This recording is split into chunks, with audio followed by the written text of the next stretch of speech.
നമസ്കാരം. ചേഞ്ച് എന്ന നമ്മുടെ ചാനലിലേക്ക് ഏവർക്ക് സ്വാഗതം. ഞാൻ ഷൈജു കുര്യൻ, നമ്മളോടൊപ്പം സുഹൃത്തുമുണ്ട്. നമസ്കാരം. നമസ്കാരം സാറേ. നമസ്കാരം. ഇന്നത്തെ നമ്മുടെ ചിന്താ വിഷയം അങ്ങനെ പറയാം അല്ലേ? അതെ, ഇന്നത്തെ നമ്മുടെ ചിന്താ വിഷയം ഈ തദ്ദേശ സ്വയംഭരണ സ്ഥാപനങ്ങൾ, പഞ്ചായത്ത് ആയിക്കോട്ടെ, പിന്നെ മുനിസിപ്പാലിറ്റി ആയിക്കോട്ടെ, ജില്ലാ പഞ്ചായത്ത് ആയിക്കോട്ടെ, കോർപ്പറേഷൻ ആയിക്കോട്ടെ, ഈ ഈ ഈ തദ്ദേശ സ്വയംഭരണ സ്ഥാപനങ്ങളുടെ കീഴിൽ പ്രവർത്തിക്കുന്ന സ്ഥാപനങ്ങൾക്കൊക്കെ ലൈസൻസ് ഉണ്ടോ? ഇത് വർഷം പുതുക്കുന്നുണ്ടോ? അല്ലെങ്കിൽ ഈ തദ്ദേശ സ്വയംഭരണ സ്ഥാപനങ്ങളുടെ കീഴിൽ ലൈസൻസ് ഇല്ലാതെ എത്ര സ്ഥാപനങ്ങൾ പ്രവർത്തിക്കുന്നുണ്ട്? ഇതൊക്കെ നമ്മൾ പരിശോധിക്കണ്ടേ സാറ്? തീർച്ചയായും പരിശോധിക്കേണ്ട കാര്യമാണ്. അതിനെക്കുറിച്ച് സാറിന്റെ അഭിപ്രായം? കാരണം നമ്മുടെ പല പഞ്ചായത്തുകളും, പല മുനിസിപ്പാലിറ്റികളും, പല കോർപ്പറേഷനുകളും വളരെ നഷ്ടത്തിലാണെന്ന്. ആ പഞ്ചായത്തുകളിലോ അല്ലെങ്കിൽ മുനിസിപ്പാലിറ്റികളിലോ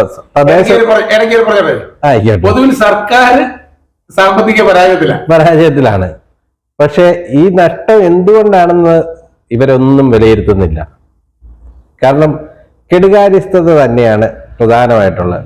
ഇപ്പോൾ നമ്മുടെ ചങ്ങനാശ്ശേരി മുനിസിപ്പാലിറ്റി ഏരിയയെ സംബന്ധിച്ച് ഇവിടുത്തെ മർച്ചന്റ് അസോസിയേഷൻ പറയുന്ന കണക്കനുസരിച്ച് 2500 മുകളിൽ അവരുടെ അംഗങ്ങളുണ്ട്.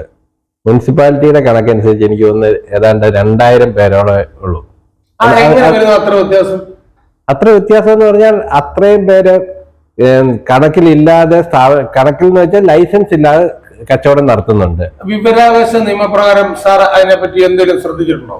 ഞാൻ ഇതിനെക്കുറിച്ച് ചോദ്യം ചോദിച്ചിട്ടില്ല. പക്ഷേ എന്റെ ഒരു സുഹൃത്ത് ഇതുപോലത്തെ ബന്ധപ്പെട്ട ഒരു കാര്യത്തിൽ ഒരു വിവരാവകാശം കൊടുത്തിട്ടുണ്ടായിരുന്നു. അദ്ദേഹം ചോദിച്ചത് 2020-21 വർഷത്തിൽ, സാമ്പത്തിക വർഷത്തിൽ ലൈസൻസ് സ്ഥാപനങ്ങൾ, വ്യവസായ സ്ഥാപനങ്ങൾ ലൈസൻസ് പുതുക്കിയ വേളയിൽ എത്ര പേരുടെ കയ്യിൽ നിന്ന് ഫൈൻ ഈടാക്കിയിട്ടുണ്ടായിരുന്നു. കാരണം അത് ചോദിക്കാനുണ്ടായ കാര്യം, കോവിഡിനെ സംബന്ധിച്ച് സർക്കാരിന്റെ കുറെ ഉത്തരവുകൾ ഉണ്ടായിരുന്നു. മുൻ വർഷങ്ങളിലെ ലൈസൻസുകൾ പുതുക്കാത്തവർക്ക് ഫൈൻ ഒഴിവാക്കി കൊടുക്കണമെന്നുള്ള. അതുകൊണ്ടാണ് അങ്ങനെ ഒരു ചോദ്യം ചോദിച്ച്.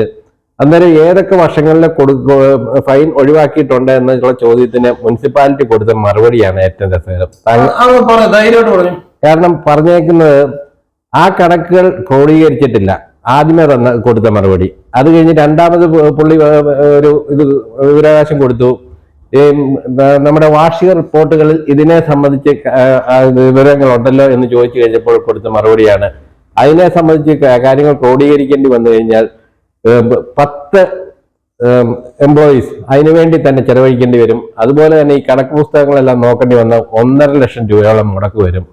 അതുകൊണ്ട് ഇത് തപ്പിയെടുക്കാൻ വളരെ പ്രയാസമാണ്. പക്ഷേ നമ്മളൊരു വ്യവസായ സ്ഥാപനം നടത്തുന്ന വ്യക്തിയാണെങ്കിൽ നമുക്കറിയാം നമുക്ക് ആരൊക്കെ കാശ് തരാനുണ്ട്, ആരൊക്കെ കാശ് കൊടുക്കാനുണ്ട് എന്നതിനെ കുറിച്ച് നമുക്ക് വ്യക്തമായ ധാരണ ഉണ്ടെങ്കിൽ മാത്രമേ ആ സ്ഥാപനം മുന്നോട്ട് പോകും. കെടുകാര്യസ്ഥത ഇത് സർക്കാർ അറിയുന്നില്ലല്ലോ.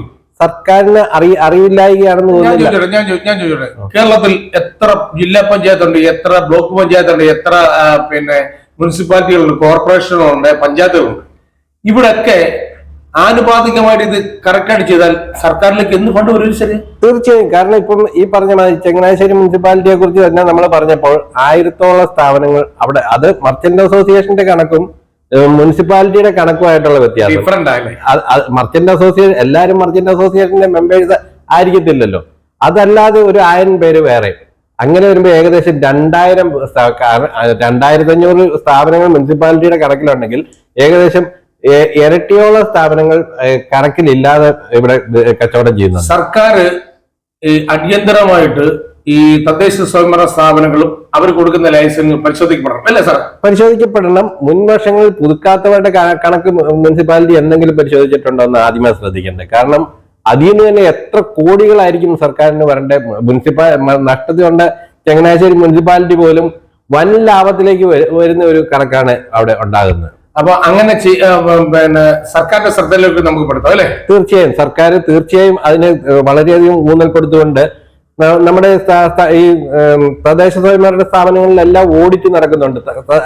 തതാത് വർഷം ഓഡിറ്റ് നടക്കുന്നുണ്ട്. ഇതിന്റെയൊക്കെ കണക്ക് കറക്റ്റാണോ, അല്ലെങ്കിൽ ഈ എത്ര പേര് ഇത് മുൻ വർഷങ്ങളിലെ ഫൈൻ അടയ്ക്കാനുണ്ട്. പല റിപ്പോർട്ടുകളിൽ ഓഡിറ്റ് റിപ്പോർട്ടുകൾ നമുക്ക് പരിശോധിച്ച് കഴിഞ്ഞാൽ കാണാം അവർ കൊടുക്കുന്ന റിപ്പോർട്ടിലൊക്കെ ഇതുണ്ട്. പക്ഷേ അതിന്റെ മേലുദ്യോഗസ്ഥന്മാരോ ആ സ്ഥാപനത്തിലെ ഉദ്യോഗസ്ഥരോ കൃത്യമായി ഇതിനെക്കുറിച്ച് വിലയിരുത്തുന്നില്ല. കാരണം സർക്കാരിന് കിട്ടേണ്ട വരുമാനമാണെന്നുള്ളതിന്, കാരണം ജനങ്ങളുടെ നികുതി പണമാണ് ഈ വരേണ്ടത് എന്നുള്ളതിനെ കുറിച്ച് അവർ ചിന്തിക്കുന്നില്ല. നമ്മുടെ പൊതു നന്മയ്ക്ക് വേണ്ടി വരേണ്ട ഒരു വലിയൊരു മുതൽക്കൂട്ടാണ് ഈ ഉദ്യോഗസ്ഥരുടെ കെടുകാര്യസ്ഥത മൂലം നഷ്ടപ്പെടുന്നത്. അതുകൊണ്ട് ഒരു കാരണവശാലും ഇതിനൊരു അമാന്തം വരുത്താതെ സർക്കാർ ശ്രദ്ധിക്കണം. ഞങ്ങളുടെ ചാനല് ഞാനും ഷൈജു സാറും കൂടെ സംയുക്തമായിട്ട് പറയുന്നു എന്ന് പറഞ്ഞു സാറേ. തീർച്ചയായും സർക്കാർ ഒന്നാകെ ഉദ്യോഗസ്ഥ വൃന്ദവും സർക്കാരും എല്ലാം കൂട്ടായി ജനങ്ങൾ തീർച്ചയായും ഇതിനോട് സഹകരിക്കും. കാരണം പലപ്പോഴും ജനങ്ങൾ എതിർത്ത് നിൽക്കുന്നത് ചിലർക്ക് ചില ആനുകൂല്യങ്ങൾ കൊടുക്കുന്നു, ചിലർക്ക് ആ ആനുകൂല്യം കിട്ടുന്നില്ല. അത് അങ്ങനെ വരുമ്പോഴാണ് ജനങ്ങൾ എതിർക്കുന്നത്. എല്ലാവരെയും ഒരേ മാനദണ്ഡത്തിൽ സർക്കാർ കാണുകയാണെങ്കിൽ എല്ലാ ജനങ്ങളും അതുമായിട്ട് സഹകരിക്കും. നമ്മുടെ സർക്കാരിന് മുതൽക്കൂട്ടായിരിക്കും. നമ്മുടെ തദ്ദേശ സ്വയംഭരണ സ്ഥാപനങ്ങൾ വൃത്തിയായിട്ട് മുന്നോട്ട് കൊണ്ടുപോകാൻ, സാമ്പത്തിക ഭദ്രതയിൽ മുന്നോട്ട് കൊണ്ടുപോകാനുള്ള ഒരു കഴിവ് ആ സ്ഥാപനങ്ങൾക്കുണ്ടാകും. അതിനുവേണ്ടിയായിരിക്കണം നമ്മുടെ സർക്കാർ മുന്നോട്ട് വരേണ്ടത്. തീർച്ചയായും ഞങ്ങൾ ഈ സജഷൻ സർക്കാരിന് മുന്നിലേക്ക് വെക്കുന്നു. നമസ്കാരം.